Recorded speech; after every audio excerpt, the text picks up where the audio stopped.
Many years ago, there lived a man called Ebenezer Scrooge, who hated the world and everything in it.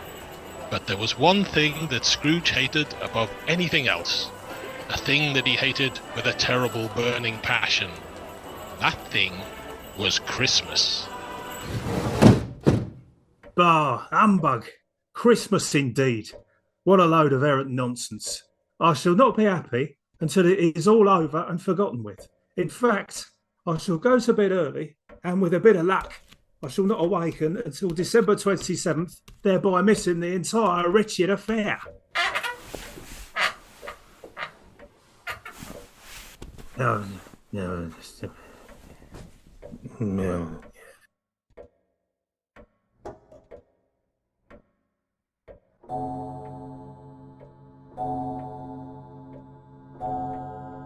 Ebenezer Scrooge. Ebenezer Scrooge. What? Who are you, luminous ghoul? What are you doing in my bedchamber? Have you come to ravish me? God, no. I am the ghost of Christmas past, and I have come to show you the error of your wicked ways. Aren't you that bloke from Contradiction? No, I am not. I'm a completely different and original character. I suppose you're going to show me how much happier I was when I was a gay and carefree younger man. Actually, no. I'm going to make you listen to a podcast about what it would have been like if the 1976 Amicus film production At the Earth's Core had been the third film to feature Peter Cushing as Doctor Who. But what's that got to do with... Silence! Just listen to the podcast.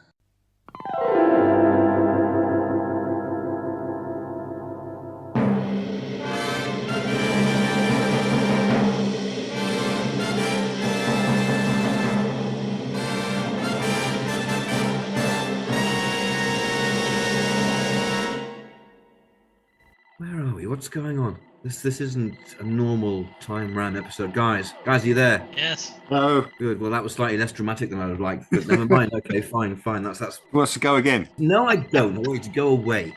Allow me to introduce myself. I am Doctor Who. Welcome to the Christmas special episode of Time Ram. What's special about it, I hear you ask, listener? What's special about it? What's special about it, Mr. Rupert? I'll tell you, listener. We're kind of doing Doctor Who, but we're not really doing Doctor Who. We're sort of doing... Well, we're doing Doctor Who, but it's spelled DR with a dot. And it's his name, specifically Peter Cushing's Doctor Who. The second ever speaking actor to play the role. Yes. This Patrick Troughton interloper has nothing on War Mr. Cushing Lake. And the story goes, of course, that there are two Dalek films in the 60s, as every fool knows. I mean, everyone knows this. Christ, even Liz Truss knows this. Does she, though? Well, does she, though? Yeah, she's not a high brain. Is Liz Truss still Prime Minister at Christmas? Let's find out. No, she won't be. Now that Boris is back again for Christmas. Boris for Christmas. Roasting on an On the open fire. Yeah. Anyway, listen, we're not telling you the plot. So the thing that the story goes that there was an option for a third film that could be made by Mr. Milton Subotsky, producer of the previous Subotsky. Under his Aru Films banner. So this is about the time in the mid-70s when Doctor Who was undergoing a bit of a renaissance under Pertwee and then Tom Baker. It got into colour. Milton Subotsky came down from his Subotsky cloud that he floated around in and said, you know what? I think I should do that. And so he did. And he got Peter Cushing back out of his cupboard and dusted him down and put his batteries in. And Peter Cushing came to life and went, right. And they brought Doug McClure over and they made another Doctor Who film. And to explore that with me, I've got, as ever on Time Ram, Mr. Barry Williams. Greetings. And Mr. Paul Ferry. Hello. How are you both, chaps? Festive. Yeah, it's good. Yeah, I'm ready to open my presents. Good. Excellent. These people went to RADA. Yeah, so the Peter Cushing films are very in at the moment, aren't they? Yeah, with their 4K Blu-ray, remasters. really. Yeah, 4K. They're the elements of Doctor Who that exist in the highest quality of all. Bizarrely, some of the oldest ones. Yeah. Out on Blu-ray now, aren't they? Yeah. Yeah. Try and pick them up. And UHD. UHD, that's right, UHD, 4K. 4K. Yeah, Get them in Yeah. 4K. 4K. So 4K yeah. now. Imagine that. Imagine that. I've noticed a lot of people on Twitter and that kind of sort of younger people, young folks, saying, actually, these are quite good. Yeah. Yeah. And, we thought they were shit. Yeah. Yeah. You see, I never thought they were shit. No, I didn't. I think they're totally unpretentious. They are exactly what they claim to be, I wasn't allowed to watch them, Really? yeah. They were Not even on shown the BBC. They were on the BBC, but they weren't proper Doctor Who. So yes, my father refused. Wow. Let me watch Wow. them. Why was This is Dickensian? the draconian upbringing of Mr. Williams here, where It's all coming out now. Welcome to Time Round Therapy Session. We're not trying to make political points about the North versus South divide, but the North is better.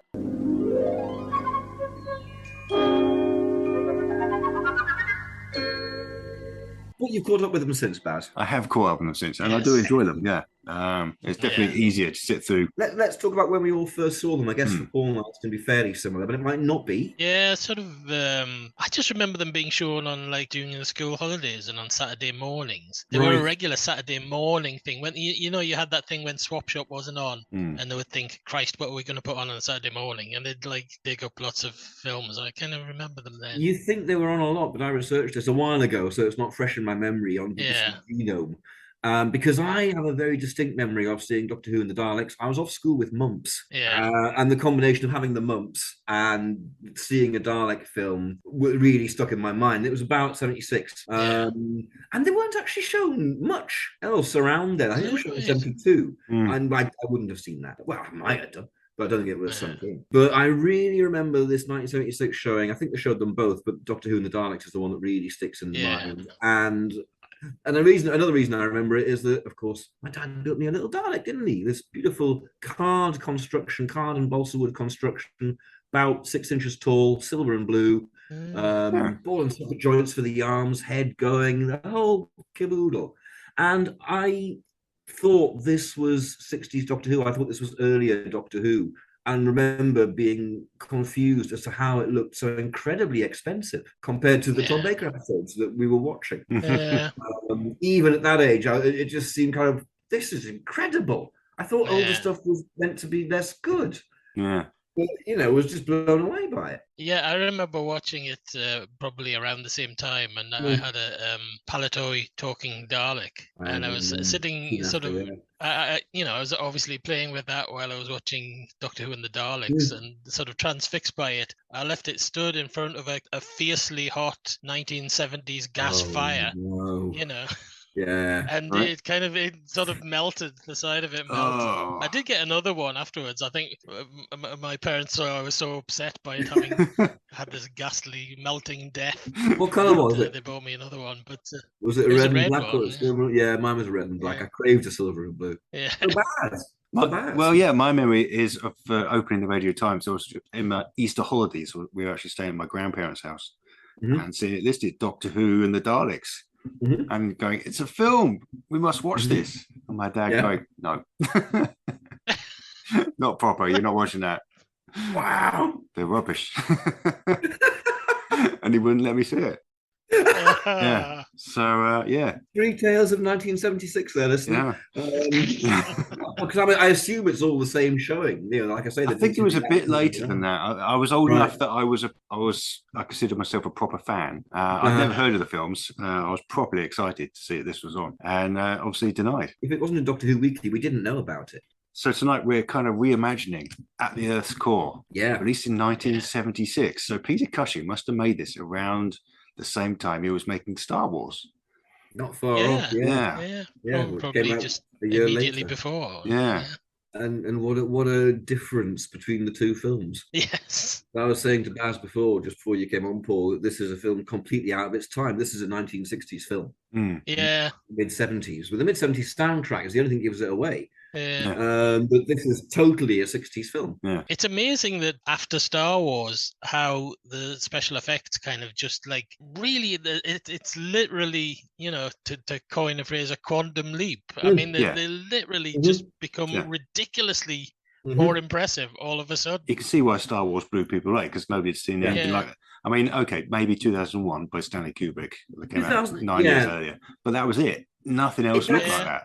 That's verging on an art film as well, really, for your general audience, whereas Star Wars is mainstream. It's just designed as completely, the same slot as Doctor Who. And these films, it's a family fairy tale in space.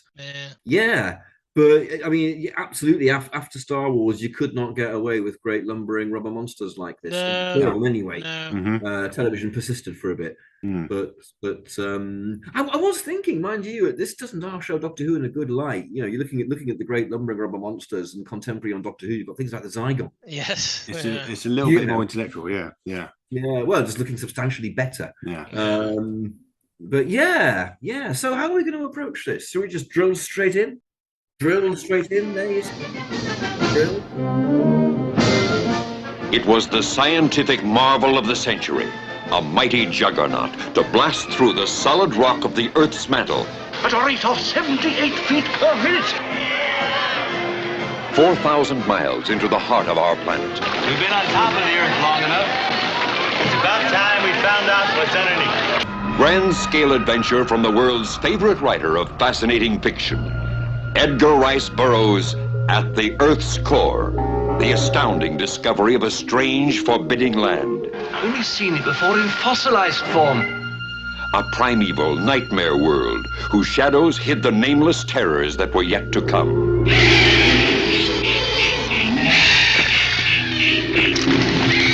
care of yourself, David! Now I fear that Hooja the Sly One will lead Jubal the Ugly One back here. I heard about him. Starring Doug McClure, Peter Cushing, Caroline Munro. Take the most terrifying journey of your life. Edgar Rice Burroughs' At the Earth's Core. In the film, as it opens with Dr. Perry. Yes, Abner Perry. That's a distracting concept for a moment, sorry. Suddenly got Androzani flashbacks. Dr. Perry's built a big iron mole, which is a big drill, and he's with David. He is. David's like his financier and his assistant. He's played by Doug McClure. Yeah. Is Freud pointing at this contraption and just going, "Oh, come on"? Because I mean, That Doug McClure, he was so typecast as a financier, wasn't he? Yeah, he's convincing as a financier. Yeah. Yeah, financier, absolutely. I love the little model train that comes on as well with this fucking great iron mole on it. It's funny. I think the mole model looks fantastic, and actually in most shots looks completely convincing. And then you get the little model train, which somehow doesn't at all. It's extraordinary. Yeah, that whole first sequence is kind of blue screen or the equivalent. Well, yeah. They haven't got a real train at any point. Yeah, it's all. They're standing in front of a model. Yeah. I think it's back projection. Yeah. And I like it being back projection. I was kind of thinking you could put a more Doctor Who-y start on this. You would probably need to. Yeah. Yeah, by having him have some agency to get the TARDIS back. I've got this up at the Earth's core. Yeah. No, we're coming to that. So in the film as it stands, they decide to go on a test run of this iron mole. And they drill into the hillside. It all goes horribly wrong within seconds. Right, now here's where it comes in. Here's where the plot comes in, you see. So it's starting to go horribly wrong. And Doug McClure's going, what the fuck, man? And Peter Cushing has suddenly got a look on. He's going, no. Well, you see, sorry, I have to do this. There's something I need to do. Yeah. And he's just going further and further. And Doug McClure's trying to pull him away. And Peter Cushing has thrown him off with superhuman strength because he's Doctor Who. And it's dramatic. If he's Doctor Who, he doesn't even need an iron mole. He could just be flying his TARDIS one day and he says, right, I'll go to Earth. And then he finds himself in the centre of the Earth. Nah, the TARDIS is down there, you see. Like what Paul was about to say, but I thought the same thing. This is a rescue the TARDIS mission. It fell in a volcano or something. It got nicked by the bird. Oh yeah. Here's a question: Is this going to be Doctor Who at the Earth's core, or Doctor Who and the Daleks at the Earth's core? Well, indeed. Now I was trying to look into this, and I couldn't get a definitive answer as to whether it was an option to make a third Doctor Who film or a third Doctor Who and the Daleks film. There's always been talk about them adapting Marco Polo, which would suggest the other, but also talk about them doing the chase. So, no, it was Disney that was going to do Marco Polo, wasn't it? Theoretically, so that's actually it might involve the Daleks, but that's all right. We can do that. The Daleks are just standing on rocks, aren't they? Terry probably would have upped his price by 76. Yeah. Terry's fine. Terry's just had. It's very post Dalek Mania, isn't it? By 76. Yeah. 7 Keys to Doomsday. Yeah, Before, true. you know, so Dalek stuff's still happening. Mm-hmm. I mean, it's his last gasp. It's his. It's Milton Subotsky going, "Oh, I better do this before the rights elapse," or something like that. Yeah.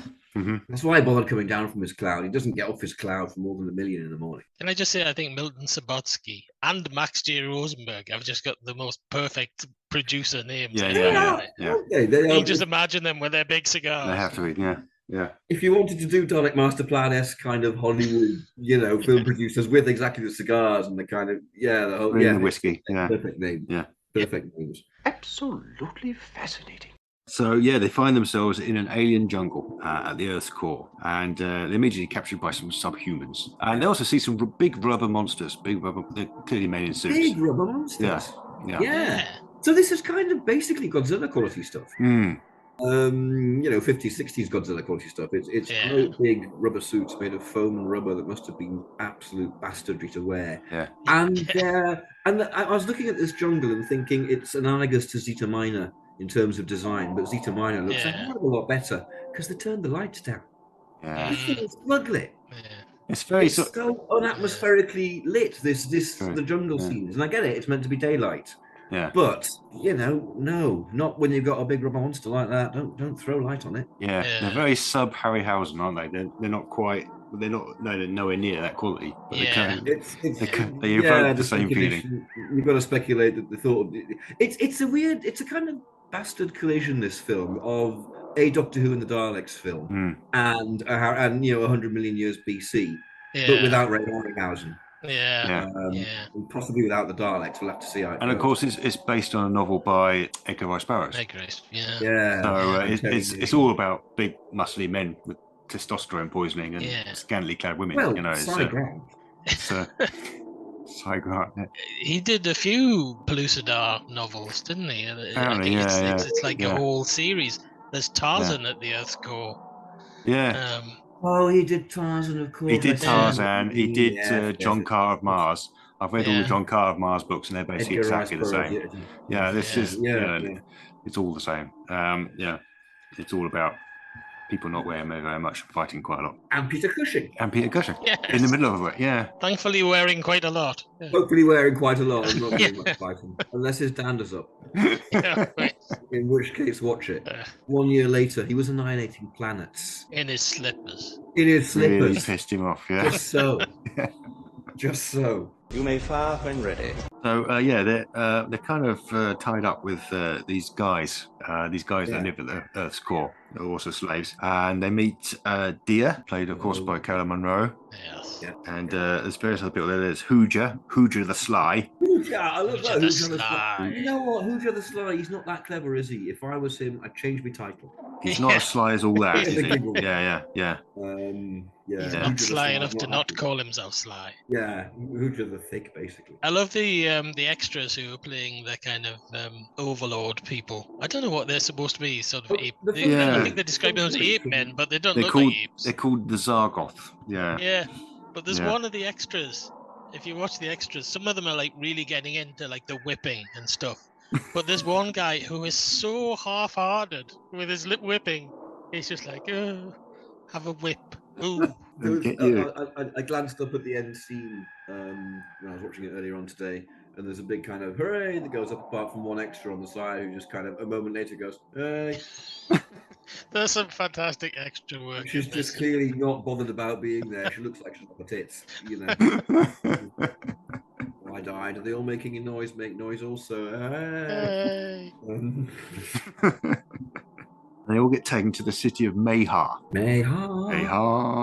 And there's a bit of a sort of contretemps where David gets into a fight with Hooja the Sly. Hooja. Yeah. He's defending. This is a British film. Did no one think of the word Hooja? You know, kind of, it's a Hooja. It needs a Hooja. Again, you get a new Hooja. Don't call him Hooja. You might as well call him Thingamabob.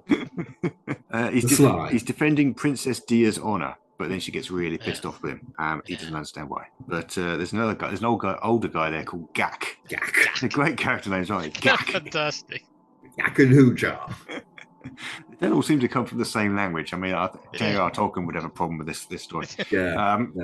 So, Gak explains that she's insulted because having fought for her, she now belongs to him, but he didn't claim her. And it's all very Edgar Rice Burroughs.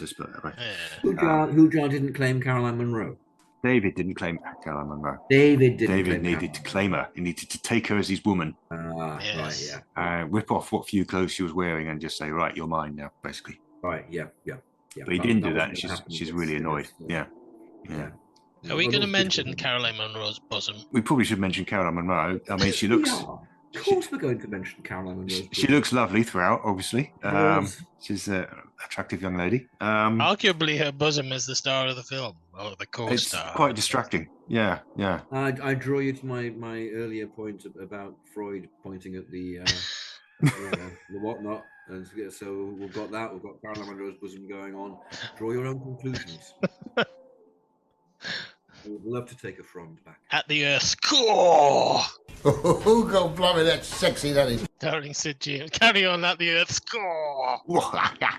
They should have done one like that. They should have done a kind of fantasy. They should have done that. Carry on at the Earth's core. Yeah. Wow, that'd be great. Yeah. Well, they did Carry On Up the Jungle, I suppose. Yeah. Nearest you get. Well, it's the Tarzan one, isn't it? Yeah, it is. It's nearest to get to Burroughs. I think if they weren't on the way out by the time it had come around, they would have done a kind of sci-fi, like Star Wars type thing.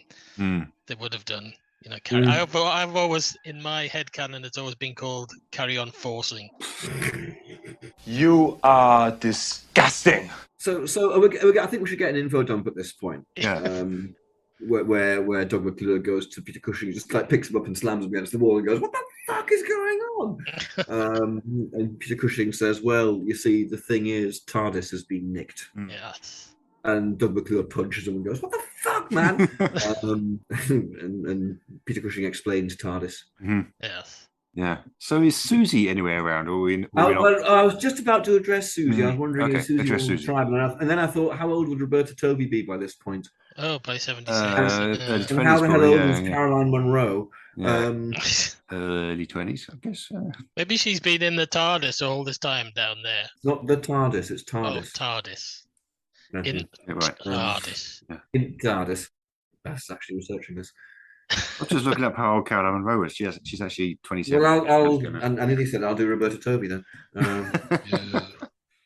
You do Roberta Toby. You do what comes. We'll find out when they were both born and then see if it's remotely possible that Roberta Toby could take the part of Dealer. 1953 for Roberta Toby. So she's about 4 years younger. She can't be dear. That's just not right. Why not? Not in that costume. If it's Doctor Who, she's not going to be wearing that costume. It's going to be slightly less.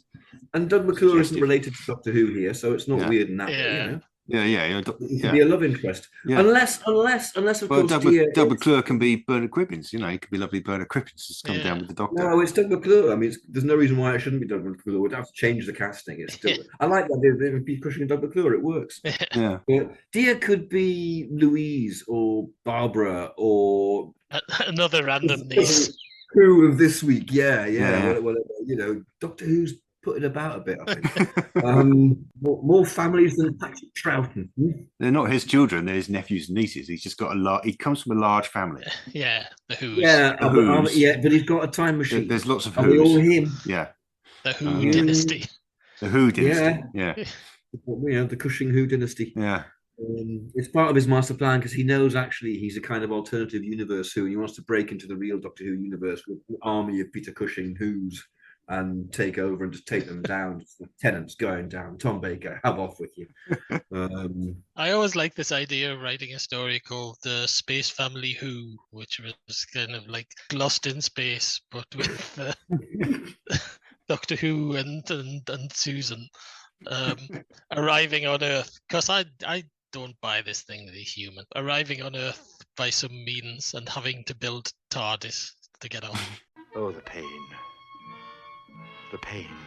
I don't see where this thing comes from of him being human. This seems to be a fan-devised thing. There's an article recently in Dwim about how it's not established that he's alien until Troughton, but it's not established that he isn't. You know, it's kind of it's just left vague. So, but the film, so it seems to be, he lives in a house, therefore he's human. Yeah, an alien can live in a house. Well, hang on, Susan in the Censor Rights talked about her planet having silver leaves and things like that. That's true. Yeah, it's just inconsistent. I think. Yeah, it is very inconsistent. There's a Terry Nation Army video about this. You've seen that? It's fascinating. Yeah. Maybe that's where I've seen it. Maybe it's not into it. I thought I read it, but maybe I watched some of those videos recently, so maybe I've seen that. Allow me to introduce myself. I am Doctor Who. We could be anywhere in the universe. And at any time. Absolutely fascinating.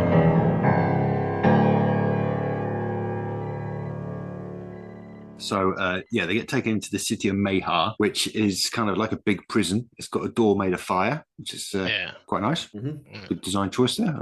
I applaud that. Not very eco-friendly. No. Consumptive. No. That's one of the big advantages of wood. Yes. But, each their own. Yeah. Well, there's a little bit of global warming going on in the centre. In fairness, this is the Earth's core. Yeah. It's a different set of design constraints. Yeah, it is. Yeah. There aren't that many trees. No, there are loads of trees actually. They have big rubber monsters striding between them. That's right. I mean, I've even skipped over talking about much, but we've been past at least 2 or 3 sets of rubber monsters so far. So different monsters keep turning up. My favourite were the massive rhino warthogs. Yeah. Have a fight over a stand upright. Yeah. Stand upright and have a fight over a limp body of one. Oh, it's got kind of a doll in its mouth. It's going honestly, next time I watch Robot, the robot dangling the doll Sarah Jane, I'll look at it more kindly. They had 5 minutes and 25p. These guys at least had 25 minutes and a quid. I like the thing that looks like a saber-toothed hippo that that David fights. That's actually, I watched that and thought, and 7 or 8 years later, this is the Rancor scene from Return to the Done in a very similar way, except they're using back projection rather than blue screening. But I was I was quite impressed by that bit. To be honest, I prefer, although they look a bit silly by modern standards, I prefer these monsters to things like the second Hammer Caveman film, where they didn't have any money and they did it just with lizards. Real lizards. That stuff looks terrible. The lizards with horns stuck on them. Yeah, with horns and spines stuck on them. Yeah, and they're pretending to be dinosaurs. I think your Harryhausen's the top. Your stop motion proper is the top, and then you've got your people in a variety of rubber suits that can be more or less effective. So they've just turned the lights down on a lot of these ones and made them a bit more fleeting. It's exactly the stuff Doctor Who gets accused of. On film. So they're all slaves. They've been taken as slaves, and during the night, Dia and Hooja disappear because she's that pissed off, and then they get taken to see some giant telepathic Ramphorhynchus.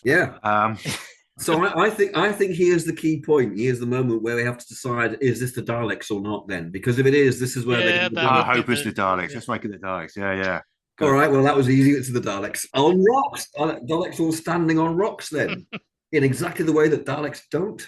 See, I was watching this with my son, who is 7 and a massive dinosaur expert, and his immediate reaction was, well, they're not Ramphorhynchus. They look nothing like them. Yeah, but they're not. They're Maynards. They're Maynards, yeah. I do remember their big winking eye thing.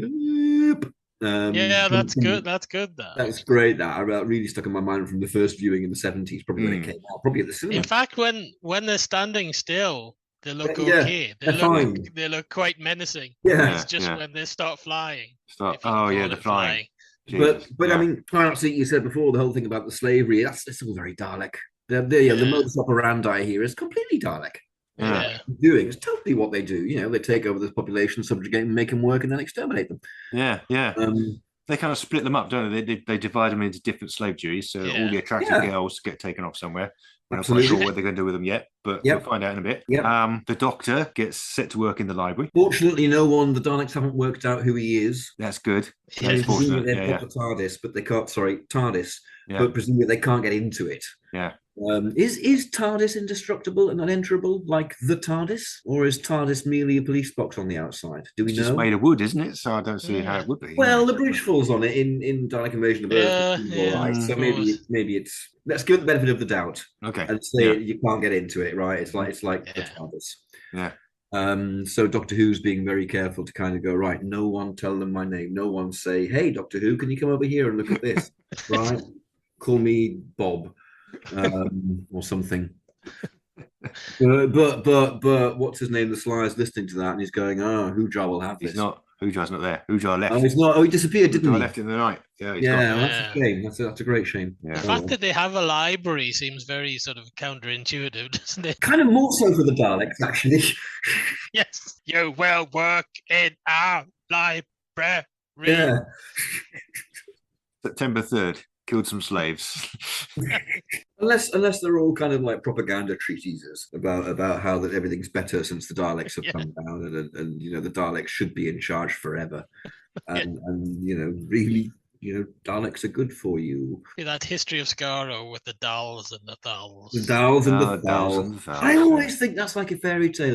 I think that's written on those hexagonal metal plates like a fairy tale. So once upon a time, there were two people. The dolls were lovely, peaceful, and bold, and just all round blue and brilliant. And then the thals turned up, and they were bastards, and so on. Except if I know it's the Thals history, isn't it? It'll be the other way around. Never mind. Yeah. But the Daleks have their own. And the whole Dals thing. I mean, you know what I can't get about Genesis? Terry Nation wrote it. Why didn't he call them the Dals rather than the Khaleds? Khaleds is a better name, but you can't just go revisioning yourself like that. He'd had a better idea. Well, fuck him. Meanwhile, David, because he's all muscular, has been sent to break up some rocks. He escapes. He escapes pretty much straight away. Right. Is there not a Dalek on guard that goes like at him with its gas jet? Probably. Yeah. But the gas jets aren't very good at long range. They're not range weapons, and exactly the way the Dalek weapons in the series are. Yeah. They're really good weapons, the Dalek guns. They can get you from quite a distance. Yeah. The gas jet, it's, if you're up close, fine. It's like a war machine. I love that scene where it goes, right, test weapon, and it goes right up to this guy and kind of goes, and he falls over and it goes, right, effective at 2 feet. Excellent. He actually points it out, It's jolly good. We can get this done by tomorrow morning. Wotan will be fine. It's fine, Wotan. It's fine. They can come up close to people. Look at them. Maybe the Dalek fires his gas jet and unintentionally extinguishes the wall of fire. Yeah. And Dr. Pur heroically leaps over the non-existent flames and is. But he escapes through some lava tunnels initially, and then he meets Ra. Oh, so are all the rubber monsters things are brought from Skaro, like the Varga plant? Clams. Snakes past the clams. I'm not sure you should have shouted clams with quite such glee at your age. Can't finish this recording, go back in the room, and Shell go, why are you shouting clams? So I'll probably get complaints. Somebody come down and tell me to be a bit quiet. I was just trying to get sleep, and you keep shouting clams. No one's going to stop me shouting clams. This is most interesting. He meets Ra. They get into a fight because it's Edgar Rice Burroughs. Is that like Razzle on Gallifrey? Yeah, so he fights him, and then Ra gets sucked into a big bush, or possibly a clam, and he saves him. It's a Varga plant. And now they're the best of friends. So, Yay. Yeah. And Ra is Cy Grant. Cy Grant, right? Yeah. Okay. Yeah. I keep expecting him to burst into a jolly calypso song. Maybe he would in Doctor Who at the Earth's Core. My abiding memory, my association of Cy Grant, I first saw him in Aftermath, the Blake 7 episode. Yeah. Where he just I loved the way at the time, and I still do, where he just kind of strides into the room going, hey, you're Avon. I think you should act it like that. I think you should play it. Hey, you're David. And are you Doctor Who? Don't say my name out loud. Actually, I think we should point out that for the time when it was made, the slaves are a fairly multiracial bunch. Yeah. Reasonably. Yeah. Cy Grant is by no means the only one amongst them who isn't they're all different white. Races, it's quite unusual for that time in the 60s. 70s. Yeah. You see, it's out of its time, this film. It's in every sense. Film in the 70s. It's crazy. Based on a Victorian period novel, I guess. Based on the Victorian period novel? Yeah. Ra's a bit defeatist. He says that the Mahars can't be beaten, and to prove his point, he takes them to a sort of a cave full of some scantily clad ladies, who then get eaten. They get eaten by Mahars. So they don't get eaten by Daleks. They don't get eaten by Daleks. Do they just get exterminated? Randomly exterminated. What are the Daleks I mean, but that's doing? pretty grim, though. It's very Dalek. It's very Nazi, but this is basically an extermination chamber. Yeah. Literally. When they're finished with or when they're of no use, whatever, just if they're surplus, just exterminate. You're not going to get that in a Peter Cushing Dalek film. No. Yeah. Feed them to the clams. So how about these are the ones who rebelled, who just said no to things? Yeah, maybe they killed some rebels. Down with the Daleks. I think they're a bad idea, actually. I don't believe these books in the library. They're a bit suspicious. It just occurred to me that David has most of the action. We need to give the Doctor more to do if this is a Doctor Who film, because Dr. Perry literally disappears from the plot for a good 20 minutes at this point. He's hunting TARDIS then. Yeah. So he can literally disappear from the plot and have his own separate plot line. Someone should go with him. Dealer, what's she doing? Deer's disappeared with Hooja for ages. So she disappeared with Hooja? Yes, Hooja and Deer disappeared during the night. Maybe Doctor Who disappears as well. No, we should have him off on his own. We should have him doing his own thing, but yeah. Well, he does discover some things while David's away, so we can perhaps show a bit more of that, because he does find he finds the base of operations for the Daleks in this case. And he's looking for a map. He's trying to work out where the Daleks base is, where the power supply is, and where the hell TARDIS is going to be. And probably TARDIS is going to be right at the center. Yeah, because in the original, it's what he finds is this kind of place where they're incubating eggs for the Mahars or something, isn't it? That's right. So presumably that would be some. It's kind of an incubation chamber and a control room. It's You'd do the thing from Power of the Daleks. Then you'd have the incubation chamber and the production line of Daleks, just making more and more of them at the Earth's core. And they're going to take over. They're going to emerge and take over the world. And that's what all the Stingley's for. They're all working, raw materials and whatever else to build more and more Daleks. Maybe that's how it started. Actually, maybe we'll nick from Power of the Daleks. Maybe a Dalek capsule crashed at the Earth's core, and maybe in the formation of the Earth, because this is a Dalek film that this sort of thing would happen. Mercury would be involved somewhere.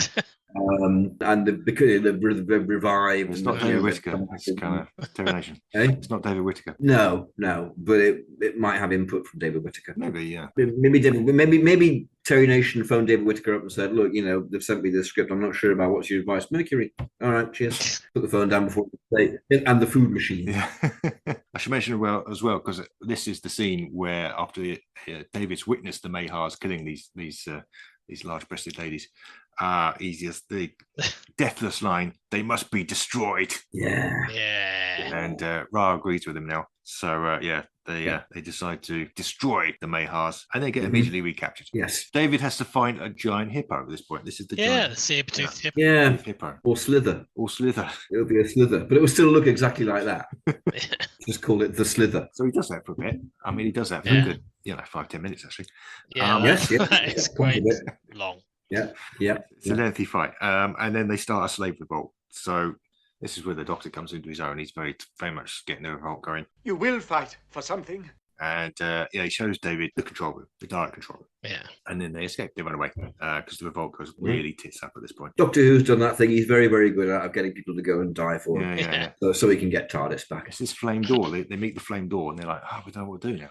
They're stuffed. Well, they'll use a Dalek against itself, like you said before. They'll get it to put it out with its gas jet. No, not yet, because mud on its eye and stuff, the Doc and David have to run for it. And then this is when they meet Deer and Hooja again. Oh, yeah. And they save them from a sort of fire lizard. Brilliant. The Dr. Perry improvises bow and arrow from some sticks in the space of about a minute. It's fantastic. Yeah, that's excellent. Yeah. Wow, I want to be like him. I love his kind of asparagus arrows that he's got. They're fantastic. Oh, Dr. Perry is clearly absolutely brilliant. I mean, the mole thing itself is an extraordinary thing. Yeah. What the hell alloy is that made of? I don't fucking know. But yeah, that's it. It's remarkable. This is the kind of mind that could invent TARDIS. Yeah. This is a knockoff thing overnight. The mold kind of like conquered the barriers of time and space. Now I have to just build a big drill. Fine.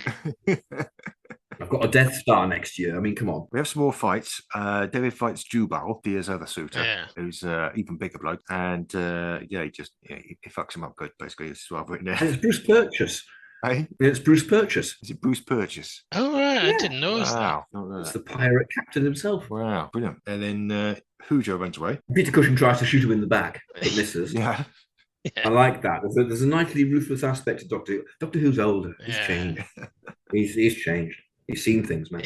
So they're joined by Gak and Ro, and Gak, and they go to meet the tribes. They're trying to get the tribes together to kind of start a really even bigger rebellion. And the Doctor's actually going to show them how to make decent weapons. So they all have decided they're going to attack the Mahar city. Attack the Daleks! Dia's left out of it. She's a bit annoyed.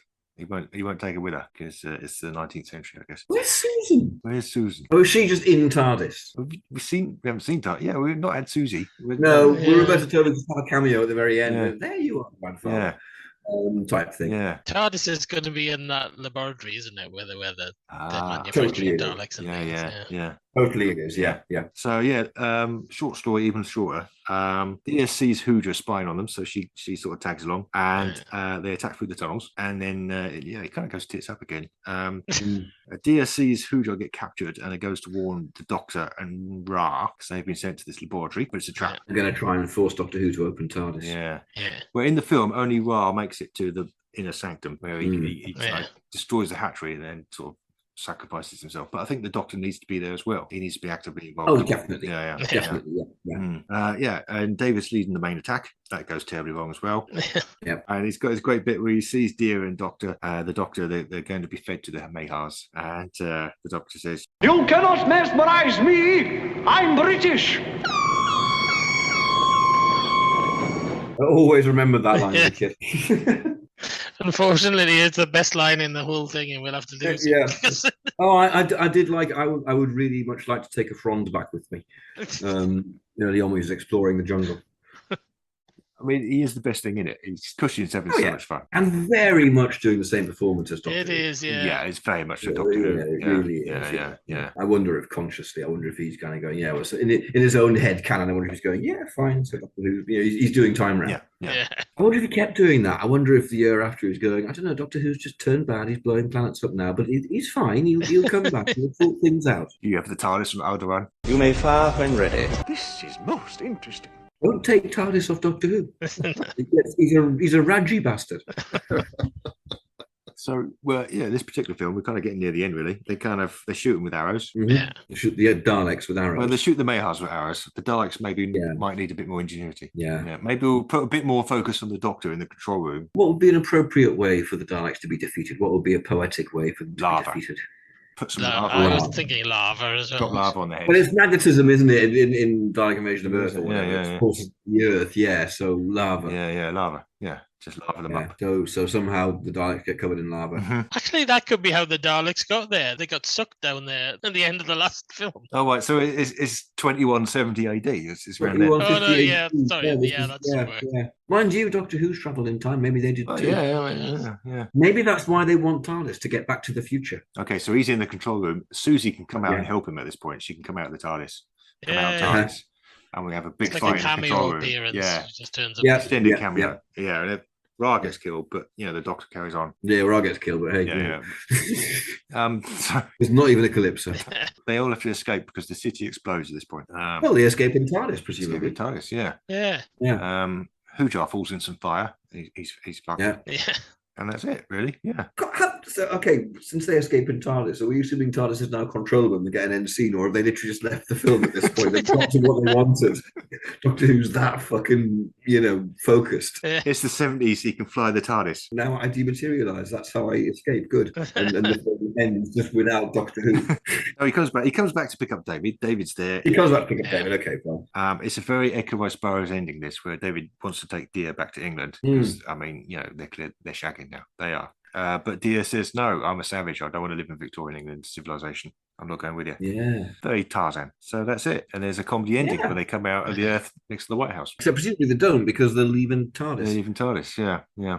So the mole can stay down there. So if Dia ever changes her mind, the whole thing with Dia and David is brilliantly sort of contradictory. Because earlier in the film, she's kind of going, "Oh, you weren't dominant enough and taking me as your woman." Yeah. And then at the end, he kind of goes, "Come back with me to my time. I want to take you as my woman." She goes, "Nah." No.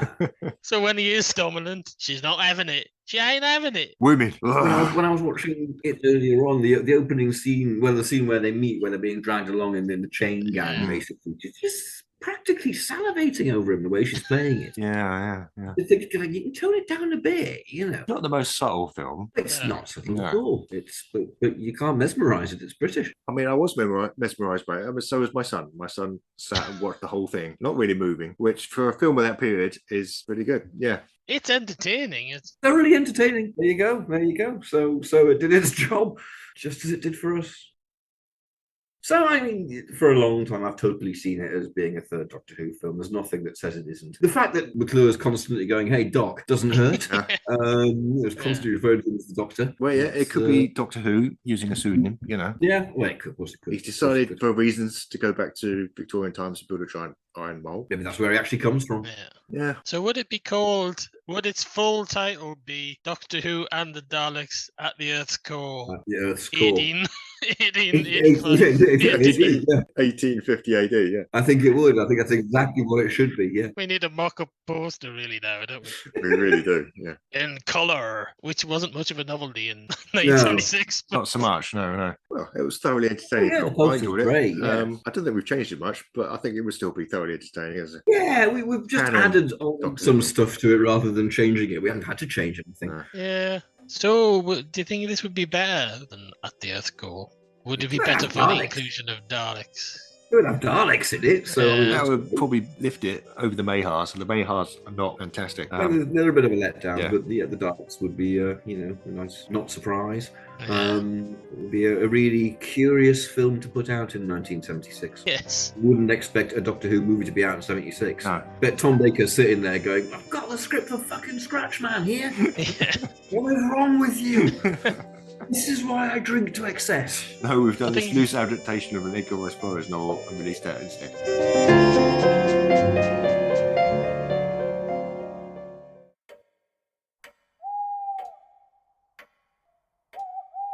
Oh, what a horrible dream.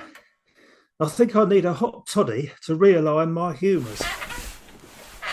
Ooh! What? I almost trod on you. What strange wee creature are you? I am the ghost of Christmas present. Not like a Christmas present, but present, as in the present day, if you see what I mean. Not another one. I suppose you're going to tell me how much better my life would have been if Patrick Troughton had been in the land that time forgot. Oh no, there's no Doctor Who in my bit at all. It's all about space, the final frontier, and what it would have been like if an episode of Blake 7 had been made as Star Trek, or something like that. Sounds riveting. Oh, it is. You'll love it. It's got swearing and everything. Well, get it over with, if you absolutely must. Oh, goody. Get the popcorn out. You're going to enjoy this. I sincerely doubt that.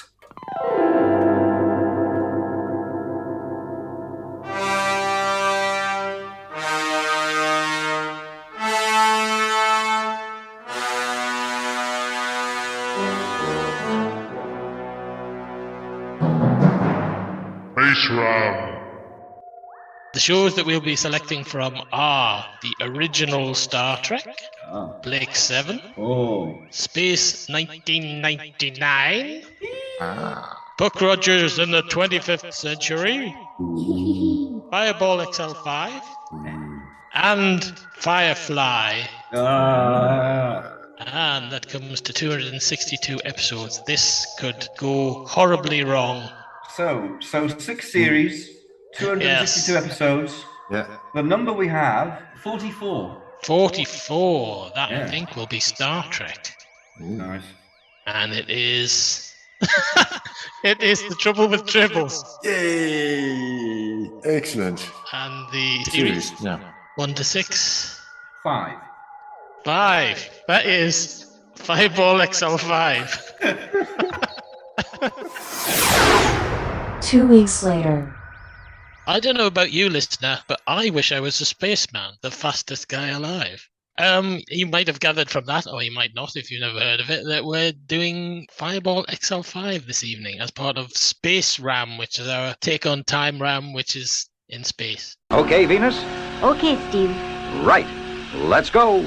Yes, I'm Paul Ferry. I'm not a spaceman. And joining me in the screen today are Rupert Booth. Where am I going? And Barry Williams. I'm the urban spaceman. Yes, he is a spaceman. No, he isn't. Kind of. In no way. He doesn't go to space. Spacemen go to space. None of us go to space. Baz, do you go to space without telling us? The urban spaceman doesn't go to space. He just goes urban. Yeah, he wasn't a real... Yeah, that was Neil Innes off his tits. He wasn't a real spaceman either. He was an entertainer. You mustn't take these things at face value. Are you the fastest guy alive? Which one of us? Any of us. I'm definitely not. Tonight. No. It's Christmas. yeah, we're all demonstrating our fastness. Yeah, this is us acting like we've just had a nice big Christmas dinner and a hungover. You know, I was looking at the lyrics of that Fireball XL5 song just recently, and I'd never ever realized. I'd always thought it was I'd cruise around the universe in Fireball XL5, and it's not. It's I'll cruise you around the universe. Strange. Weird. That cruise you. What does that mean? Is that a future euphemism for? Well, because sex? it makes sense when you think about it. Because he's talking to somebody, isn't he? He's talking to some woman and going, "Hey, join me in my spaceship." Yeah, be my Venus. Yeah, I watched some Fireball XL5 to prepare for this, and I mean, it does have the side effect that the song is stuck in your head permanently. Yeah. And indeed, all of my family experienced this. They just, I think everyone's experienced this. Sung by Don Spencer, of course, who anyone of our age will remember from Play School. Don Spencer, what? As in Crackerjack? Oh no, that's Don McLean. Not the singer of Starry Starry Night and American Pie. No. Okay, different Don McLean. Right. Yeah. Don Spencer was the Australian guy that used to be in Play School, sort of sandy hair. I was just going to say, the other thing that struck me in watching Fireball XL5 is just how amazingly sexist it is. It is massively so, it is, yeah. It really, I mean, really it was is. made in 1962. It's got Venus in it, who's meant to be a space doctor. Yeah. He doesn't do any doctoring. No. No, Or much her main spacing. job in the spaceship is to make the coffee, apparently. Yeah. And Steve Zodiac shouts at her Saw if she doesn't do things. it quick enough. Yeah, she kind of purrs a bit and goes, "Oh, Steve," sometimes.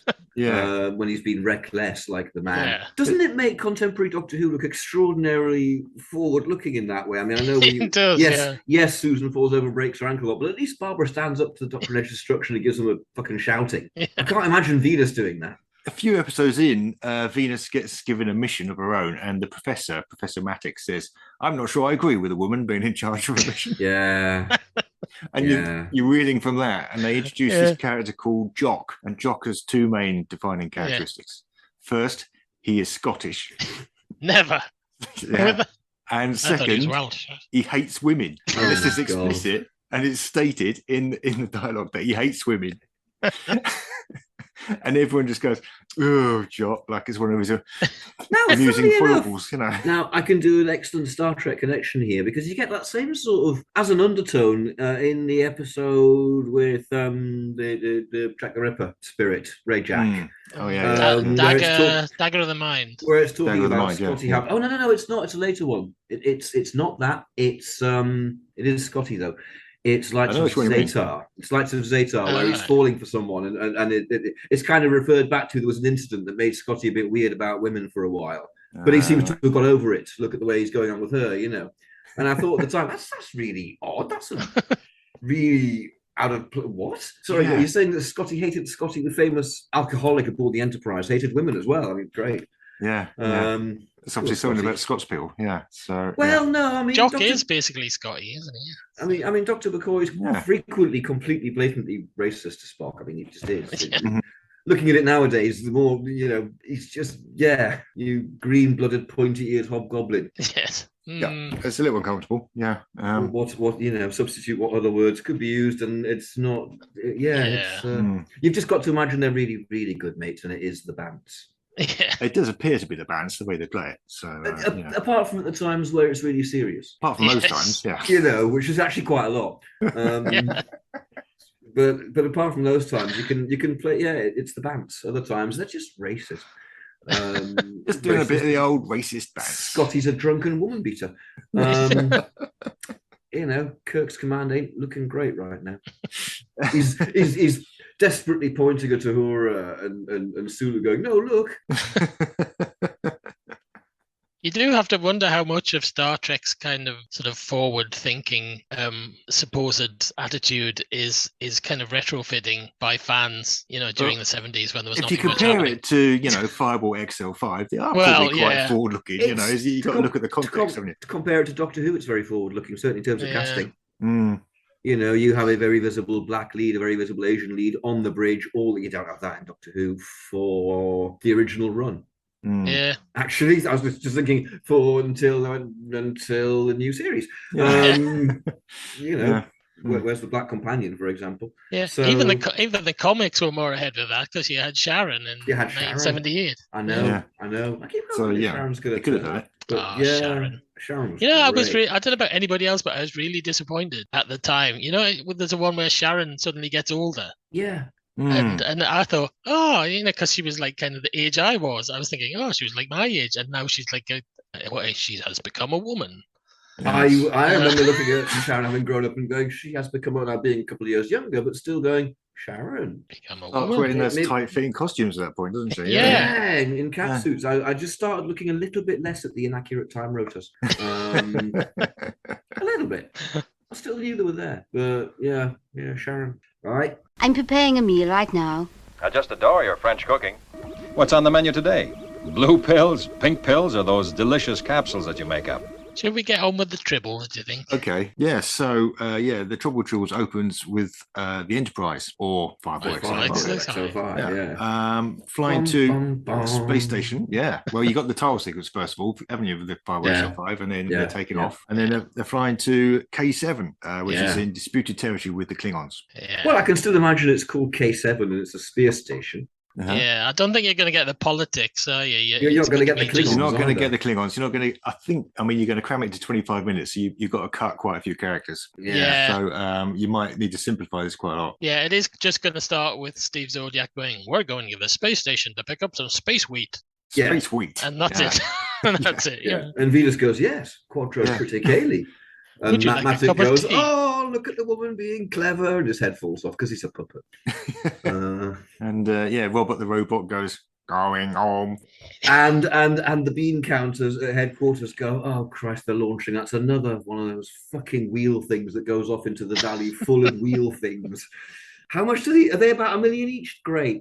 Yeah, they lose a lot of them. Yeah, that's not good. I mean, I Yeah, you'd like to one day see into that pit, and there's just piles of these. That's what when Capaldi sees the pile of skulls under the sea. It's that to me, and it always has been ever since seeing it as a kid. I just thought that's silly. Yeah, and you kind of retcon it and go, yeah, they've got ways of bringing it. No, you wouldn't have it flying off the edge to its doom. You'd have a little platform it just goes onto.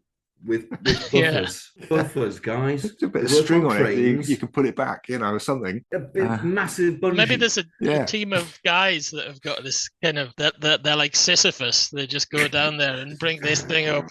Put it. They've just brought it back. Oh, they're launching it again. Off it goes again. And it's going to get damaged going off like that. It's going to be. Yeah, there's all these guys going, fucking Steve Zodiac. Yeah, this is the early 60s when basically we had unlimited resources on the planet. So there it goes, off the edge into the massive skull pile of dead launch wheels. Commander Zero said he can borrow the XL5 to go on holiday, so he does it again. I mean, honestly, redesign the XL5. Redesign it. We've got aircraft nowadays that have vertical takeoff. Don't tell me that you can't do that, guys.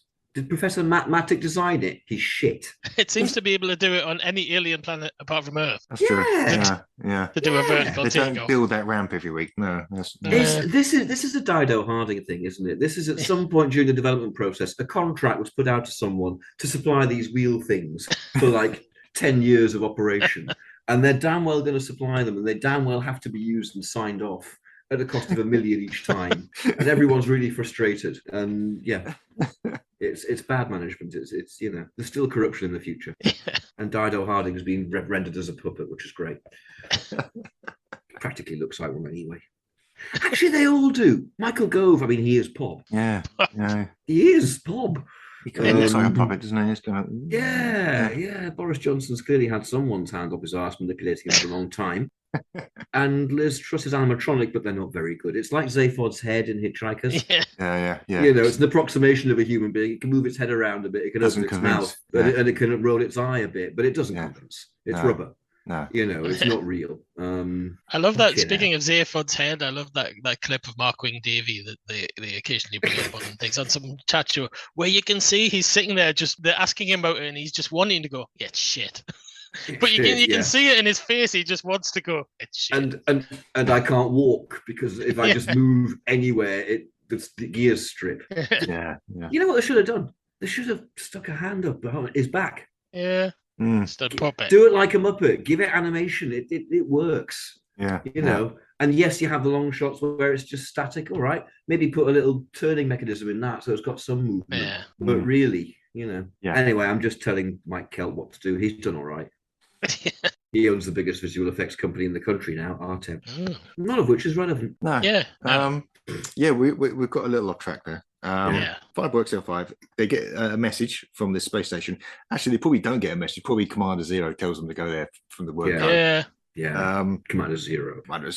He's got a very wide mouth, Commander Zero. Odd looking guy. Yeah. And they get there and they meet Mr. Newey. Mr. Newey runs this station, and he's got a Federation Undersecretary Barras with him. In the original episode, Kirk really kind of insults Barras. He really dislikes him. I think we're going to have to cut all this again. Which is something because it's a really funny scene. But should we combine Barras and the Klingon dupe agent guy? Darwin. Darwin. Who I see as being exactly sculpted like Agent is X-40 and Stingray and green, and like really obviously the bad alien one from the word go. Yeah. Except we're in black and white, of course, so the fact he's green doesn't matter. It'll be kind of silvery grey. Yeah. Probably speaks with a no Grease voice. Yeah, it'll be that. Or unfortunately a terrible Jewish stereotype. Poison the grain, please. Yeah. Chris isn't there. It's all right. This is free of, as we all will be soon. Hey, by the end of this month, it'll be over. Okay, so they've asked him to guard the grain, the quadriticale, which is wheat for Sherman's planet, which the Federation, in the original version, in competition with the Klingons over this planet. Don't quite understand how it works, but that's basically what's going on. Yeah. So while they're there, a lot of this can stay, can't it? It's just like space pirates instead. Yeah. Yeah, I was thinking either space pirates or the super spies or the subterraneans or something like that. All those plant things. Yeah. I love the literal nature of Fireball XL5. So if you get an episode called Space Pirates, they're literally pirates in space. Yeah. And if you get an episode called Space Gypsies, they're literally gypsies in space. Yeah. Can I propose that this episode then is called Against the Grain? Hey. Thank you. Fireball XL5 titles are us. The ones I watched, and the most entertaining one I saw was called Space Vacation, where Steve Zodiac... Completely literal. Yeah. Steve Zodiac has a vacation on this space planet called Olympus, where everything's lovely. Yeah. And it's kind of a twin planet. It's got a twin planet, which is horrible, and that's called Kembel. Ooh. Planet Kembel. Is it written by Dennis Spooner? It is written by Dennis Spooner. Sorry, did I just take your... I just took your... Yeah, sorry. You did, yeah. I didn't, Yeah. So, it's got these two leaders and these two planets, and they kind of hate each other, and they keep trying to blow each other up, and Steve Zodiac gets caught in the middle. It's very entertaining. So they get some shore leave while they're there. So I guess Venus maybe takes Robert or someone like that. Yeah, because there's only like 4 of them. There's only 4. It's not quite the same as Star Trek. Yeah, everybody in this is being voiced by David Graham or John Bluthal. Yep. Yeah. And they meet this trader called Serrano Jones who sells them a tribble. Yeah. Or he gives Uhura a tribble. He gives Venus a tribble, obviously, and she goes coo in exactly the way that Uhura does. Yeah. Oh, he is so cute, is he not? Yeah. I am French, in case you have forgotten. Is she French? Okay. She was Russian. Oh, there you go. This kind of is going on in the background, but we gradually see more and more tribbles kind of growing in the background. Because it's at this point where in the original version the Klingons arrive, led by Koloth. Now we should we need to divide the labour up here because we've got 2 pairs. We've got Spock and Kirk. This is going to be Steve and who? Robert or Matematic? Because I think Matematic is going to work better in one, the Chekhov part in the scene where Uhura gets the tribble, and two, the McCoy part when he turns up later going, wow, they're born pregnant. Have Robert as Spock. Does Robert ever actually do anything? I mean, can he reel off doesn't facts? a lot to do, does he? Well, let's give him something to do. He reels off facts then, in the way that Spock does. I mean, in the original series, he just really repeats slowly. what people are saying. Yeah. Yeah. Talking like a Cyberman. Yeah. Yeah. Which was a little bit scary. So he's going to be, when they're doing the whole thing about the how many triples, it'll be kind of like 1,405, and it'll just go on for months. So do we have the Klingons turn up or Klingon equivalent? Well, let's have the Klingon equivalents turn up. Yeah, just there are no recurring villains as far as I know. There's the space spies. There's the space spies. The space spies. That really hideous woman. Who's that terrible woman? Yeah, she's awful. God, that puppet is awful. And her husband, who's blacked up in one episode, it's really odd. That's the episode where they're in some kind of space circus. You can't win the space circus? Call off the piers, call off his Suncat. Yes. And he says he's there in peace, and they have to let his crew off as well. Is Steve going, gee, I'm not sure about this. Yeah, definitely. I bet he's saying G. G, man, G. I don't trust these space foreigners. Probably would say that, wouldn't he? Yeah. He probably would say that, yeah. So while this is going on, as far by XO5 is gradually filling up with tribbles. Yeah. Yes. So, Matic is examining one, and he ends up with 11. They just reproduce constantly. And then there's some fun stuff in the original version where Kirk makes Scotty take some shore leave. He doesn't want to do. We're cutting it all. Yeah, we're not going to have that fight. Unfortunately, no way you can do that with you couldn't do the fight. No, you we don't have the crew. We don't have the time. That fits perfectly. We don't have anything here. Yeah. It's a shame, but we have no resources for this section. But it is a shame, but it's also a very easy cut. I mean, clearly that's what's going to go. Clearly that has to go. Yeah. The entire B plot of Scotty and the Klingons. It's lovely, lovely stuff. But, it's lovely stuff. Where in the original versions, the Klingons insult Kirk and Scotty's fine with that. Yeah. And then when they insult the Enterprise, he fights. He loses it. He loses his shit. He just loses his shit. They call the Enterprise a garbage scow. And you got that fight scene that goes on for a good 5 minutes. Yep. So so there's tribbles all over the ship. The bridge has got tribbles on. There's tribbles in the replicator machines. Robert's going alarmed. He's got tribbles in him. He's got tribbles. No, wait a minute. He's with Steve. He's being Spock. Yeah. Well, that is Spock. In the original version, Spock gets. Right. Yeah. Well, he's got tribbles in him then. Yeah, they're going so back and forth between the space station and the Enterprise. So. Oh, is he steaming out the top of his heat? He'd be steaming. He will be. All that bit. Yeah. Yeah. Nice. Really laboriously telling them that there are tribbles everywhere. There are tribbles. 10 litres have been born while he's explaining it. So they confront Serrano Jones, who takes no responsibility for these tribbles. He's kind of, they're not harmful. No. They just make a nice noise. People like them. Yeah, he's a. Yeah, it's familiar, isn't it? He gets accused of being a Klingon agent in the original version, but they can't really arrest him. And it's around this point that Kirk realizes the tribbles might have got into the grain compartments. And then they get on the little air cars and they go down the corridors because they can't walk very well, so they fly on the little air cars everywhere. Well, I've assumed that they've kind of approached this K7 space station that they'll need Fireball Junior to kind of go across the dock, won't they? Now, well, don't they take oxygen pills sometimes and just? They do take oxygen pills. They do this like doggy paddle, don't they, through space? Yeah. The oxygen pills that threw me as a kid. Threw me, fucking hell. Fuck off if you got oxygen, but that's the fiction. That's what we're stuck with. So they've got oxygen pills. So they might have just space walked back. Because space is nice and warm in that universe. Space is fine. Space is fine. It's like taking a dip in a warm pool. Yeah. So you just take your oxygen pills down into your stomach. They're hard people of the future. Their lung stomach organizations work in a different way. It's just one big organ, the stomach. It's set in 2062, so that's only 40 years away now. You've got time. Up the stomach. Whoever will develop that genetically, and I'll take that to them as well. You know, when they're doing the hustings, I kind of go, "Are you going to develop the lummox so we can all walk through space? It'll be fine. No one's going to take me away or anything." Not like the police will go, "Have a sit down, sir." So they open the hatch on this grain compartment, and it's bad. Yeah, it's bad. It's really bad. Yeah. Thousands of tribbles fall on Steve Zodiac. Yeah. He gets buried. Lovely sentences. Isn't that a nice sentence? With full-on Barry Gray music. Full-on Barry Gray. Yeah. Tootly, tootly, tootly. Yep. Yeah. And you know where he is because you can see the string going into the pile of tribbles. So. You can hear the strings. Maybe they'll have to do it a different way. Actually, it'll have to be one that opens from the side and they kind of like eject out as if they're just pushed out. Oh, fuck. He's just knocked off his feet onto the ground and covered in tribbles. So this whole string matter's just not on the agenda. Yeah, you just see his feet going. Knocked clean off his space bike. So yeah, loads and loads of tribbles, but no grain. Grain gone. Grain gone. Many tribbles dead. Tribbles dead. Yeah. They arrest Serrano. Oh God, that's Robert explaining the tribbles dead, isn't it? Fucking hell, it's another 10 minutes. Matic can do that. Matic can do it. But never gets much dialogue. Matic can do that bit. That's fine. Yeah. He works out anyway that they've been poisoned. That's McCoy in the original version. So he discovers that they've been poisoned. They arrest Serrano. This is the point in the story where Koloth comes in demanding an apology. Yeah. And it's been established that the Tribbles don't like Klingons. Yeah.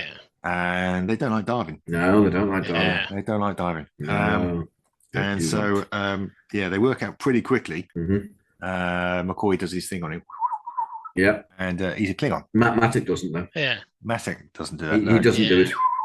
No, he doesn't. He just prods him in the gut and goes, "This guy has not got the right organs. His lungs and stomach are separate." He takes his mask off, and it's Mr. Super Spy. Oh no! Doesn't in the original though? Doesn't Kirk take an absolute bloody age to do the revelation? He's really milking that, revealing that the other guy totally milking it, is a Klingon. Yeah. He goes around and goes, "They like you. They don't like you. Oh, they like you. Yeah. They like you, but they don't like you." Do you think? Get to the fucking point. I bet Shatner really enjoyed this episode. He looks like he's having a whale of a time. He's getting all the best lines. He's getting all the comedy. He's really enjoying himself. After Tennant's last enormous scene, which goes on for about half an hour, where he says goodbye to everyone, nothing's milking it for me. Shatner can do what he likes. He's not within an inch of that much milk.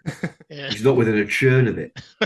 Not even a warp churn. There's that Sarah Jane Adventures episode, isn't there, where you learn that Tennant actually visited every single previous companion the Doctor had ever had, including from the classic series. Yeah, but we didn't see that. You see, if he turned up on Polly's doorstep, I'd have been interested. Right? That's new to me. That's how long that went on for. Yeah. Brings us some coffee and goes, "Now it's my turn." And does that mean he sort of visits like Katerina and goes, "Oh, I really liked you." Liked? What's with the like? What's with the past tense? What? No, she'll be frozen. She'll be perfect. So you just go and wave to her, tap her with a toffee hammer and see if she shatters. Channeling is in the Hartnell. There's your place of the gods. Abandon routine procedure. We're just at the end. We're kind of at the end of the episode, yes. So, Darwin admits to poisoning the grain. Yep. Yeah. In the original episode, Kirk tells Koloff to take a hike. Yep. Get out. Get it. You're bad. Get out of our space station. Have you noticed how you don't have to change the character at all between Kirk and Steve Zodiac? And they are exactly the same. You really don't have to. Yeah. God, this is so false. I can't remember anything I said. Merry Christmas. Merry Christmas. Yeah. Yeah. We recorded this once, listener, and we didn't record it. So we'll have to do it again. So it might be a bit limp and strange. Yeah. We've been on the eggnog. Like Steve Zodiac when one of his strings is cut. And then Serrano Jones is sentenced to picking up all the tribbles. Yeah. I picture him going around with one of those kind of things that they use in parks for picking up a little claw. I thought you meant the spike. I thought you meant the spike. They kind of... that's the spike. With tinkly Barry Gray music going on as he does this, of course. Yeah. Making the whole thing just basically completely horrific. Well, he's got this spike with loads of tribbles on it. There's one of them pop and there's like 10. Blood everywhere. It wouldn't be blood. It would just be like a dandelion. Like a puffball. Yeah. Like a puffball. Horns. Happy puffball. Puffball. And Space puffballs. They found some more grain. Space puffballs. Yeah, they found some more grain, by the way, in case anybody was worried. Good. Yeah, there's more grain to send to Sherman's planet. Is Sherman just one man on his planet? Get off my planet. Is Sherman really, really fat? Because there's a lot of grain. for one Oh, person. great for Sherman. Or a Sherman massive. Yeah. Sherman, like some different alien species, like 30 feet tall. The Federation are going there saying, "Can we colonize your planet?" He's like, "Give me some fucking grain." He's going, I wouldn't mess with Sherman. See the size of Sherman. Imagine getting into a fight with the fucker. He's got a tank. Imagine the size of his balls. I can't give you any grain, Sherman. I'm hungry. I don't care. Give me a fucking grain. Fuck off. I'm full. He's back. Is Sherman Mr. Creosote then? Right. He shouldn't have any more grain. Give it to the Tribbles. Give it to the pirates. They may have children to feed. Yeah. Oh, that's an inversion to this. Maybe the final scene is we see Sherman and he's sat there and he's huge and he's this acquisitive kind of There could be a message there. There won't be. It's Fireball XL5. Cut to the pirates with their little children going, "Daddy, did you get us some grain?" I'm afraid No, not. son. No. Steve Zodiac stopped us, and the child just expires. Yeah, And that's on Steve Zodiac. You'll just have to eat paper again this year, son. I wish I. Yeah. To mention the final scene in the You'll Star have to Trek version. you just have to suck on your strings again, son. I should mention the final scene in the Star Trek version, which is quite a nice little comedy scene that they have at the end there. Yes. Kirk goes back to the bridge of the Enterprise. There's no more Tribbles anywhere. Mm-hmm. And you kind of ask where they've gone. And they kind of go around the houses a bit. And eventually they admit that Scott has transported all these Tribbles onto the Klingon ship. Well, there'll be no Tribble at all. Yeah. So I think we have a rather dark ending here, actually, in Fireball XL5, because as far as I know, the Fireball XL5 is not equipped with a transporter. So they can't do that. So they're stuck with all of them. And therefore, on the way home, when they keep breeding and breeding and breeding, basically they all just suffer from oxygen starvation. They just die. They got oxygen pills. They'll be all right. Apart from Robert, and he's so they have. Yeah. Just don't give the Tribbles any pills. So the Tribbles all die on the way back. Yeah, kill the Tribbles. I mean, they all die in the original because the Klingons aren't going to go, "Oh, little Tribbles." They're just going to blowtorch a lot of them, aren't they? They do revisit it 30 years later in an episode of Deep Space Nine, where it transpires that the Klingons had a holy war against the Tribbles and went to their planet and wiped them out. So, and speaking about revisits in Deep Space Nine, of course, we had Trials and Tribulations, with that stupendously well-made episode. It still looks flawless to my mind. Obviously, the same thing happened to the Jerry Anderson universe. Is it Terrorhawks? Does Terrorhawks somehow get wrapped? Or possibly more excitingly, could it be mid-90s live-action spectacular Space Precinct? Possibly Terrorhawks is easier. So it was like some anniversary of Jerry Anderson's existence, and they made a special celebratory episode where the Terrorhawks went back and got involved with Steve Zodiac. And it was great. Yeah, Zelda had some orbs. She just sent them back. She had some orbs and she sent them back, and they had to, Steve Zodiac's on wires and they've got hands up their asses, and it's a bit of a strange mix. But there you go. But they made it work, and it was marvelous. I'm sure Zelda had a Master of Time dude, didn't she? Was he called Tempo or something? He had a big hat. She did. Yeah. I've not watched Terrorhawk since it was on originally. My wife won't watch it at all. She's terrified of Zelda. To watch it then. I agree with your wife. Is this? Yeah. I'll watch it. Yeah, I just want to get something right in the Baz chronology. So that was on ITV, Baz. So at this point, we were allowed to watch ITV by the early 80s of the Thor set-in. 84. Was it the 80s? Or was it? It was 80s. Yeah. Was it? Oh, right. Okay. I was old enough that I was probably able to, during the day, my father wasn't around, tune into ITV surreptitiously to watch Terrorhawks. You rebel. I know. The good shit, man. Yeah. Straight into the veins. And if you walked in, you just have to turn it off, But, wow.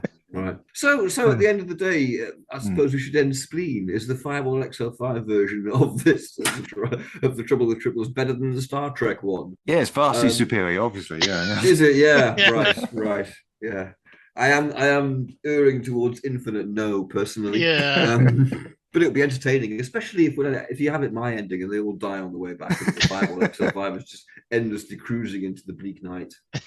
Just ends on a shot of Commander Zero going, Steve. They never came home. Steve Zodiac is a spaceman forever now. Oh, there's Captain. XL5 is still out there somewhere. On our way home. Forever. I wish I was a spaceman, the fastest guy alive. I'd fly you around the universe in Fireball XL5, way out in space together, conquerors of the sky. My heart would be a This wretched night must end soon. Won't someone save me from these interminable ghosts? Oi! What fresh hell is this? Well, you've had the ghost of Christmas past, and the ghost of Christmas present. It ain't rocket science. Who do you bloody think I am? The ghost of Christmas future? Spot on, you knob. Oh, please, Sir Ghost, no more podcasts. I beseech you. Get off your knees, you pathetic specimen. As it turns out, it ain't another podcast. It's a story. A nice Christmas story. With a robot and everything. But how does all of this teach me how to be a better person? How the bloody hell should I know? What do I look like? Councillor Bleeding Troy? Just enjoy the bloody story. You knob.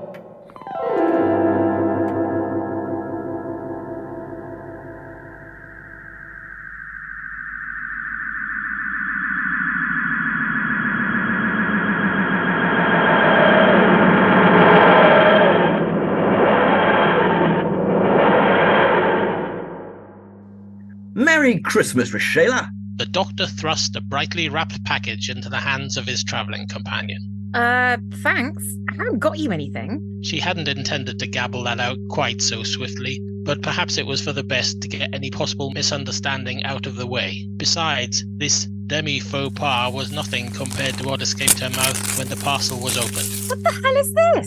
The thing the parcel contained resembled nothing so much as the product of an unholy union between a tea cosy, a hedgehog, and a small branch of Radio Shack. That is an etheric dream locator, also known as an EDL, declared the doctor with, some may say, a little too much pride. Etheric dream locator, boggled Rochella, poking the dithering mass of electronics with a cautious finger. Yes, it locates dreams in the ether. That much I guessed. And tell me, through which particular ether do dreams travel, being that both entities are purely conceptual? Again with the big words, just put it on your head, will you? And with incredible swiftness, the doctor plucked the EDL from its packaging and plonked it on Rochella's head. Abruptly, something and nothing happened. Rochella found herself in the middle of a formless white expanse that she instantly wanted to think of as a void, although she'd previously always thought of voids as being black.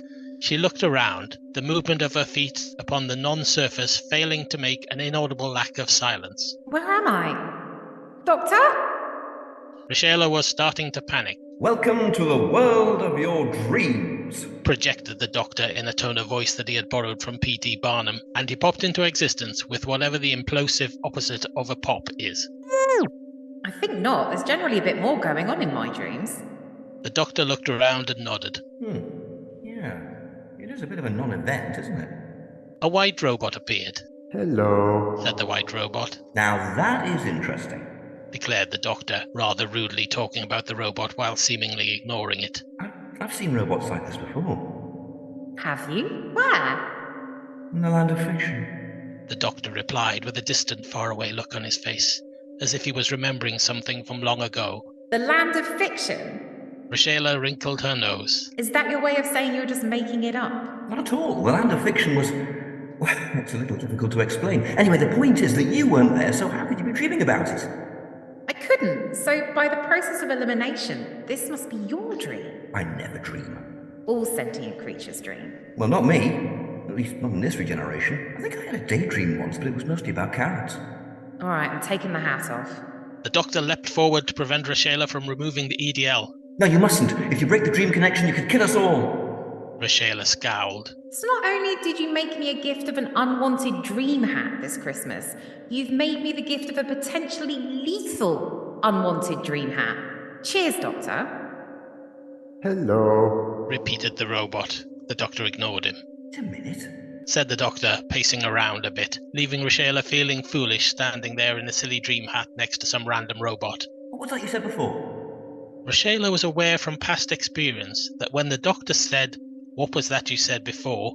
He could be referring to a conversation that they'd had several weeks ago. Could you narrow it down a bit? Something about all sentient creatures dream. I said all sentient creatures dream. I think I read it in a book somewhere, or... Eureka! It was staring me in the face all along. What was? Apart from us, what other sentient creature was in the vicinity when you put on the EDL? Rochela shrugged. She had no idea. Out of desperation, she said, Dog? You haven't got a dog. You had a kitten, and it died. Rochela made a... At the memory of the sadly missed Fluffy, the doctor carried on regardless. No, the other sentient being in the vicinity was the TARDIS itself.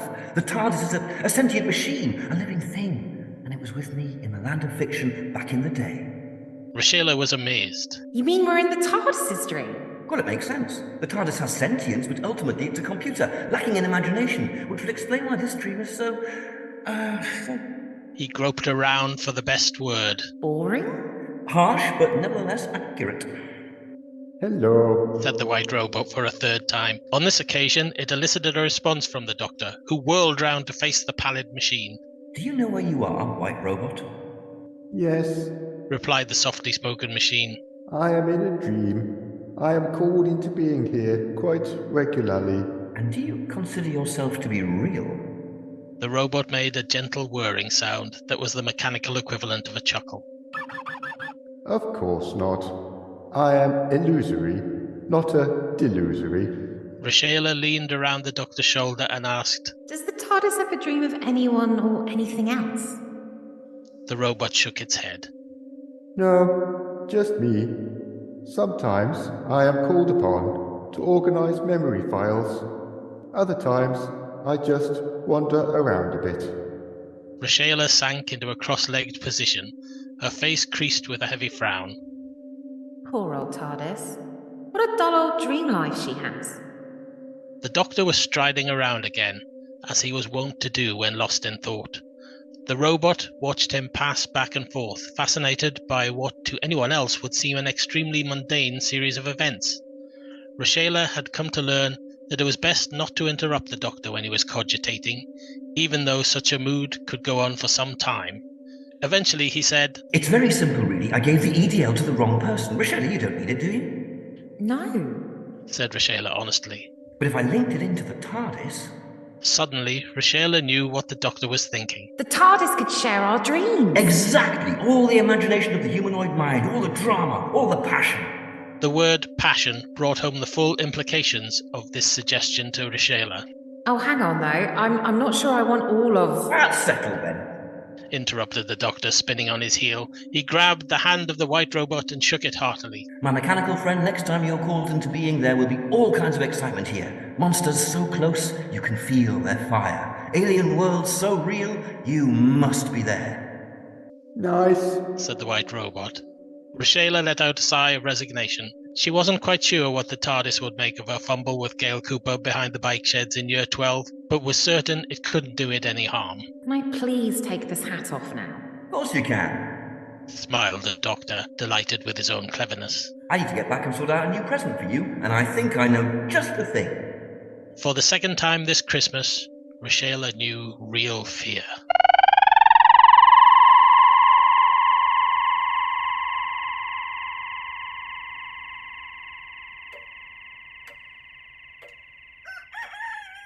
Morning at last. I can't tolerate such an ordeal again. I must mend the error of my wicked ways from this day forth. You, boy, what day is this? Why, it's Christmas Day, Governor. So it is. Listen up, lad. I'll give you a shiny farthing if you run down the butcher's shop and buy me the fattest, most succulent goose in the window. You're having a laugh, aren't you, mister? It's Christmas Day. The butcher'll be closed. And even if he weren't, he ain't gonna have no prize goose left in stock. Oh, well. I'll have to mend the error of me wicked ways next year. Can I stir by a farthing, mister? Piss off. And so Ebenezer Scrooge remained hateful and twisted for another year, all thanks to the half-hearted efforts of the three incompetent ghosts. Oh, you fucker. Very nice.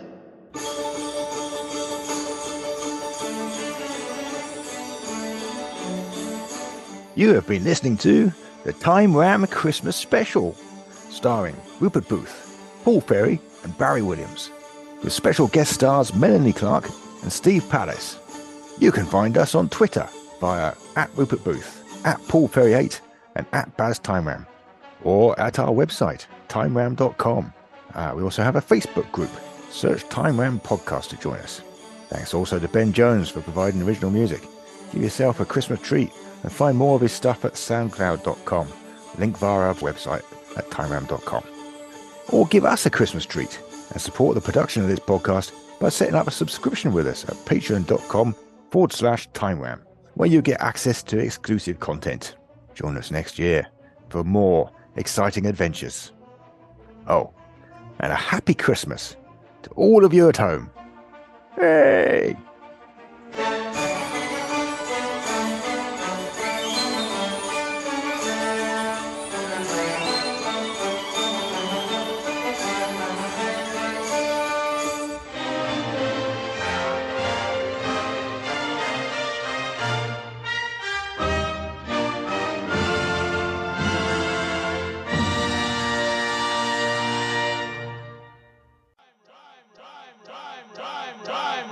Time Ram! Okie doke. So, next time on Time Ram, we have Jodie Whittaker. Ooh. Topical. Ooh, Oh, that's new. not Nice. topical by the time it goes out. It will be by the time it goes out. It won't be by the time it goes We've out. waited a long time for some Jodie Whittaker, so yeah. Okay. Yeah, in story 171. 171. Okay, it is going to be Girl in the Fireplace. Wow. Whoa. Fantastic. Jodie Whittaker in The Girl in the Fireplace. And then I think we might have just beaten Chris Chibnall to the punch. Yeah. Okay. Listener, join us next time for the spectacle of Jodie Whittaker's The Girl in the Fireplace.